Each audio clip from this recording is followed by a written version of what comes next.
So a bigger question that I have right now is this press purge. There's a video going around of Obama saying, imagine if I had done these things. Mm-hmm. Imagine if I had blocked Fox News, literally said this verbatim. In fact, I'll put it in right now so people can watch the clip. Imagine if I had done any of this. Let me just, I just want to be clear about this. Imagine that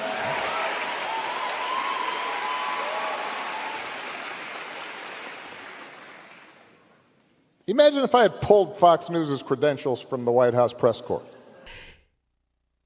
If I had blocked Fox News from the newsroom, what do you think the response would have been? Because Trump is blocking certain organizations from the newsroom. And while on one hand, you're like, well, they're not covering things fairly and it's partisan and it's biased. On the other hand, you're like, yeah, but you can't, you can't control who's in the room.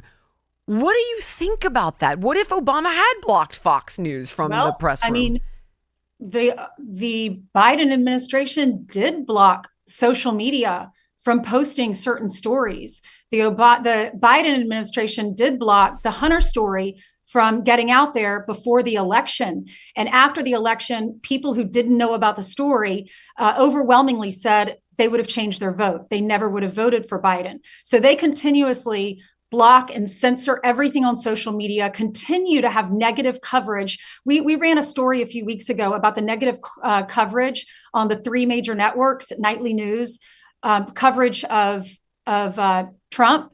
And I think it was it 92% was completely negative. So if you're watching the other networks, they're blocking anything that President Trump is doing that's beneficial for our country. So they consistently do this. So when the president sees that they're lying about him, that there's fake news, he has every right to say to the AP, you're not allowed in the Oval Office for this interview. The AP was up in arms about it, but that is his personal workspace. That's the Oval Office. He's allowed to tell which reporters he wants on Air Force One to travel on his personal professional plane while he's trying to do his work. He's the president. He was elected by the people, and the people, I don't think they don't care. They really don't. They know they can get the news from other outlets. They can find out what happened inside the Oval Office. But he's saying, if you don't cover me fairly and you're not telling the truth, at least tell both sides.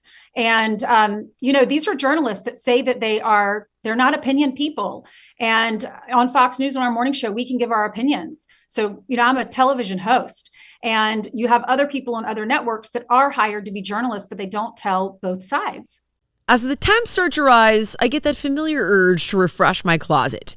But I am done wasting money on trendy pieces that I wear once, which is why I'm obsessed with Quince. The clothes are timeless, elevated, built to last, no insane markup. I'm talking about 100% European linen shorts and dresses that start at just $30. Italian leather platform sandals, luxe swimwear that looks straight off a runway but costs half of what you'd expect.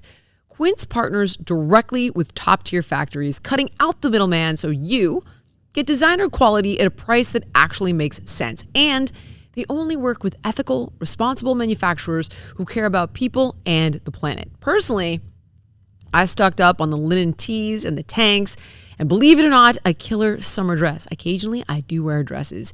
And honestly, it finally feels like my wardrobe matches my standards. Upgrade your wardrobe at quince.com. Luxury should never mean compromise.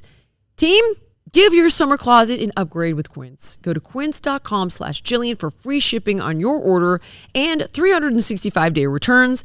That's QUINCE.com/Jillian to get free shipping and 365-day returns. Quince.com/Jillian.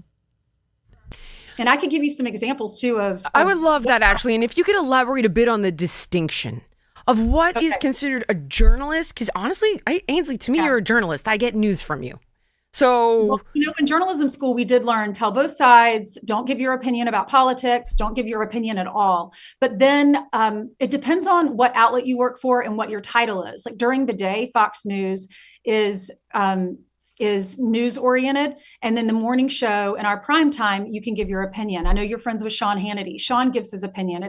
It's no secret that he's conservative, and he's built his whole brand and his business on that. So Fox has never told me what I can and can't say on air. So I am able to cover it. But I also think I was hired because I'm from South Carolina and we're the Bible Belt, and our viewers line up with how I was raised. And so I know our audience, and I know, but we do tell both sides, and we have a lot of independents that watch our show. And I remember when Hillary Clinton was running and she refused to come on our show, we asked her. I would call her office continuously and she never did. And then I was close with some of the people behind the scenes that worked for her campaign. And they said, we regretted that. We regret that we didn't ever do that, because we know y'all have so many independents that watch your show. People switch around. I'll watch other news networks that I know are extremely liberal or very progressive, and I'll watch them just to get a taste of what's going on. Sometimes in the morning when I'm getting ready, a live broadcast is CBS, and I watch them, and they definitely tell their stories with more negative, skewed toward Trump. So I like to get my news everywhere. And I think most Americans do that. I'm sure you do that. I think we all do. I'm trying. I admit that I am trying. What I have had to do, and I'm ashamed to tell you this, because I would love to tell you that I can digest Rachel Maddow. I can't.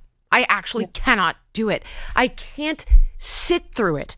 It's like it's just so many lies that cross into my area of expertise that I find it unbearable. With that said, if it's a debate show, then you got me. Whether it's like Piers or I can do Abby Phillips. All right, tell me the truth. How many different beauty potions do you have sitting on your bathroom counter right now? Because if it's more than just Vibrance Super C Serum, then listen up. Because the ingredients in this one bottle can replace your day creams, eye creams, night creams, neck creams, wrinkle creams, and dark spot reducers. It's made in the U.S. with the highest quality ingredients, including vitamin C, hyaluronic acid, vitamin B5, vitamin E. Super C Serum delivers noticeable results. So simplify your skincare routine. Get a healthier complexion. Minimize wrinkles and age spots with Vibrance. And if you don't find it better than your current skincare, you'll get a full refund. So go to Vibrance.com/Jillian to save up to 37% off, and you get free shipping. That's Vibrance, Vibrance, Vibrance.com/Jillian. Thank you so much for watching. If you enjoyed the podcast, please like, comment, subscribe, and share. And make sure to let me know what guests you want to see on in the future.